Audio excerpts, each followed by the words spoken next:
2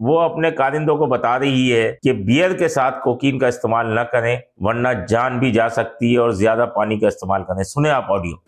اچھا ہاں مجھے یاد آیا، آپ بتا رہے ہیں آپ بیئر کے ساتھ کوک کر رہے ہیں. بیئر کے ساتھ کوک بالکل نہیں بنتا، ٹھیک ہے، اس کا کراس ہے بیئر کے ساتھ کوک کا. آپ کوک کے ساتھ وسکی پی سکتے ہیں پر کوک کے ساتھ بیئر نہیں پی.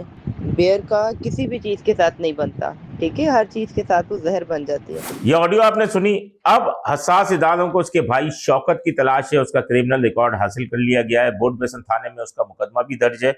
منشیات فروشی کا طریقہ بھی اس نے بتا دیا پنکی نے کہ کس طریقے سے، یعنی یہ کسی کو بھی جب سپلائی کرتے تھے تو اس کو اس جگہ سے لائیو رکھتے تھے اس مقام سے، اور پھر کوئی سنسان جگہ جاتے تھے، وہاں کوئی پتھر ہوتا تھا یا کوئی چیز ہوتی تھی، وہاں وہ ڈبی جو ہے وہ رکھ دیتے تھے اور اس سے لوکیشن بھیج دیتے تھے. اس لوکیشن پہ پیسے یہ ایزی پیسہ کے تھرو منگا لیتے تھے اور لوکیشن کے اوپر جو ہے وہ پھر پہنچتا تھا اس پتھر کے نیچے یا کہاں بھی تھی، اس کا بھائی رکھتا تھا اور وہ اٹھا لیتا تھا. تعلیمی اداروں میں بھی اسی طریقے سے سپلائی ہوتی تھی. 6 رکنی گروہ تھا جس میں ایک خاتون بھی شامل تھی جو تمام تعلیمی اداروں کے اندر یہ سپلائی کرتی تھی.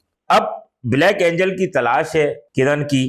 وہ کرن جو ہے وہ کہاں ہے کہاں نہیں ہے ابھی کوئی پتہ نہیں ہے اس کا، لیکن انکشافات کا سلسلہ جاری ہے. اس نے یہ بھی کہا کہ بابی جس نے اس کو منشیات الگ کرنے کے لیے کہا تھا، اسی کے کہنے پہ اس نے اپنے شوہر رانا ناصر سے طلاق لی تھی اور اس کے 2 بھائی، ایک بھائی کراچی اور ایک بھائی لاہور کے اندر کوکین کا دھندا سنبھالتا تھا. لیکن پھر طلاق ہو گئی اور لاہور کی اس نے نام لیا کہ انا وہ کوکین سپلائی کرتی تھی. اس کے بعد اس کی جو ملازمہ اس نے اپنی رکھی تھی وہ ایک ٹرپ کا 50,000 لیتی تھی، جو کہ لاہور سے کراچی آتی تھی یا کراچی سے لاہور جاتی تھی. 50,000 روپے ایک ٹرپ کا لیتی. سب سے بڑی بات یہ ہے کہ ارمغان کیس میں، اور اس کیس میں کچھ مماثلت پائی جاتی ہے. وہ ایسے پائی جاتی ہے کہ ویڈ جو ہے جنگل وہ بھی بیرون ملک سے منگاتے تھے.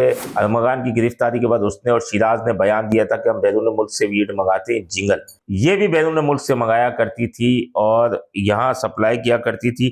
یعنی اس کا مطلب کہ ان کا بیرون ملک کے منشیات کارٹل سے ضرور کوئی رابطہ واسطہ ہے.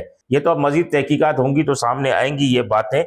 لیکن پھر اس نے ایک اور انکشاف کیا کہ 2024 میں CIA لاہور نے اسے گرفتار کیا تھا. 2 گاڑیاں اور 50 لاکھ روپے رشوت لے کے اسے رہا کیا گیا. لیکن اس کے کلائنٹ جنگل سے زیادہ جو ہیں خود یہ جو کوکین تیار کرتی تھی اس کے تھے. اب یہ انکشافات کا سلسلہ جاری، اور میں نے آپ کو بتایا کہ بھونچال آ جائے گا. اس نے مزید لب کشائیاں جو ہو رہی ہیں اس میں بھونچال آئے گا. انکوائری جو چل رہی ہے اس میں 7 افسران کے بیانات، تقریباً 10 افسران کے بیانات قلم بند ہو گئے، جس میں SSP سٹی علی حسن ہے، SHO IO کا بیان لے لیا گیا ہے، وہ لیڈی کانسٹیبلز کا بھی بیان لے رہے ہیں. مزید انکشافات کا سلسلہ بھی جاری ہے. لیکن اب امیر لوگوں کی طرح اس کے ساتھ بھی مسئلے ہونا شروع ہو گئے. یہ گرفتاری کے بعد اب بیماریوں کے ناٹک ہیں، اسے اسپتال لے جایا گیا. کڈنی کا مسئلہ، تکلیف، معدے اور آنکھوں کا مسئلہ اور دمے کا مسئلہ. ابھی تو فی الحال اس کو داخل نہیں کیا گیا، لیکن معلوم یہ ہے کہ اس کا ڈرگ ٹیسٹ ابھی نہیں کیا گیا.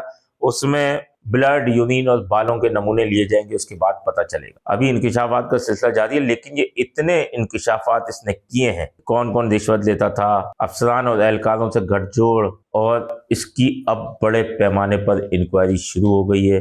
اور اس کے انکشافات کے بعد کئی سوالات بھی کھڑے ہو گئے کہ آخر یہ اتنے سالوں میں گرفتار کیوں نہیں ہو پائی. وزیر اعلیٰ پنجاب مریم نواز نے بھی اس کا نوٹس لیا ہوا ہے، وہاں بھی چھان بین شروع ہو چکی ہے. سندھ میں ویسے ہی چل رہی ہے. اسلام آباد کا ابھی تک کوئی بھی کیس ایسا سامنے نہیں آیا، نہ کوئی نوٹس لیا گیا. لیکن اس میں کئی افسران اور اہلکاروں کی جو ہے نیندیں اڑ چکی ہیں. کئی لوگ اپنے بچاؤ کے چکر میں کہ کسی طرح سے پنکی نکلے تو یہ بچ سکے. لیکن مزید انکشافات ہم آپ کے ساتھ شیئر کریں گے. اپنے ہوسٹ سمیر قریشی کو اجازت دیجیے. اللہ نگہبان. Z110 نیوز، خبر کی اصل خبر.